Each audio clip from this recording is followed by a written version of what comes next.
SATSA report of the caste composition of your employees. From there, once we get the data, the next step is private sector reservation. वो होना ही है भैया, that is अगर हम अपनी private companies को भी फोर्स करते हैं कि रिजर्वेशन बेसिस पे हायर करो जिस तरीके से गवर्नमेंट जॉब्स में होता है, तो मतलब हमने पॉलिटिशियंस के लिए एक नया ग्राउंड बना दिया वोट बैंक पॉलिटिक्स खेलने का। जिस तरीके से पॉलिटिकल और इकोनॉमिक पावर जाटव के पास है यूपी में, महार के पास है महाराष्ट्र में, जब आप अपनी प्राइवेट कंपनीज को रिजर्वेशन बेसिस पे हायर करने के लिए बोलोगे तो जो क्रीमी लेयर है दलित समाज की, उनको मौका मिलेगा वहां काम करने का। और जो इंट्रा दलित इनइक्वालिटी है, क्योंकि दलित के अंदर बड़े सारे सब ग्रुप्स हैं जिनके पास 0% बेनिफिट्स पहुंचते हैं, they will still be there. और इससे इनइक्वालिटी और बढ़ेगी। जब पॉलिटिकल पावर ये सब देखेगी तो अपना वोट बैंक पॉलिटिक्स का गेम खेलेगी, आपके प्राइवेट सेक्टर को भी पॉलिटिसाइज होएगा जिस तरीके से गवर्नमेंट सर्विसेज में हुआ।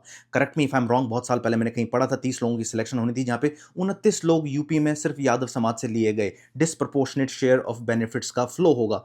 और ऐसे में बड़ी सारी पॉलिटिकल पार्टीज होंगी जो फोर्स करेगी प्राइवेट कंपनीज को कि हायर फ्रॉम दिस सब ग्रुप, भले ही वो केपेबल हैं या नहीं है, बिकॉज ये इनके वोटिंग ब्लॉक का मैटर है।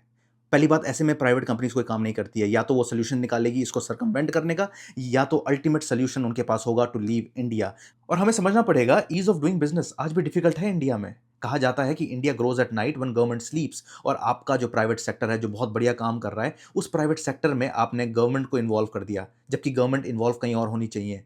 क्योंकि एग्जाम्पल के तौर पे जब आप देखते हो ब्लैक अमेरिकन कम कमाते हैं व्हाइट अमेरिकन से यूएसए के अंदर, तो आपके अंदर सबसे पहले दिमाग में आता है स्लेवरी हुई थी इनके साथ, दे वर ऑप्रेस्ड। वो हिस्टोरिकली ठीक है, but what about the cultural factors? क्योंकि कल्चर बहुत बड़ा रोल प्ले करता है। आपकी फैमिली स्टेबिलिटी किस तरीके से है, आपका लिटरेसी ट्रेडिशन कैसा है, और आपका एटीट्यूड टुवर्ड्स एजुकेशन किस तरीके से है, that also has a role कि आप आज कहां पे हो। क्योंकि सेम चीज आप एक इंडिया की बस्ती में देख लो, जहां पे poorest of the poorest Dalit family होगी और पुअरेस्ट ऑफ द पुअर ब्राह्मण फैमिली होगी। इन दोनों की सोच में और कल्चर में, ट्रेडिशन में बिल्कुल जमीन आसमान का फर्क होगा। और जब आप आउटकम देखोगे, इट विल बी डिफरेंट। मेरी नजर में कोटा तो बस एक चूरण है। असल प्रॉब्लम जो दलित और एससी समाज के लोगों को है, उनके गांव में प्रॉपर स्कूल ना होना, एजुकेशन ना होना, हेल्थ केयर ना होना और न्यूट्रिशन नहीं होना, जिस वजह से बड़े सारे दलित अपने स्कूल को ड्रॉप आउट कर जाते हैं और अपने जो नॉर्मल काम है, जो उनकी फैमिली काम करती है, वही काम कर रहे हैं। ये कल्चरल इशू बन रखा है। यही रीजन है कि यूनिवर्सिटीज में जो कोटा मिलता है वो किसी सब ग्रुप में, पर्टिकुलर क्रीमी लेयर वाले लोगों को मिलता है। और आगे जाके प्राइवेट कंपनीज में भी आप रिजर्वेशन करोगे तो उन्हीं क्रीमी लेयर वाले लोगों को ही वहां पे काम मिलेगा। तो जो इनइक्वालिटी है वो आपने और डिवाइड कर दी और वाइडन कर दी।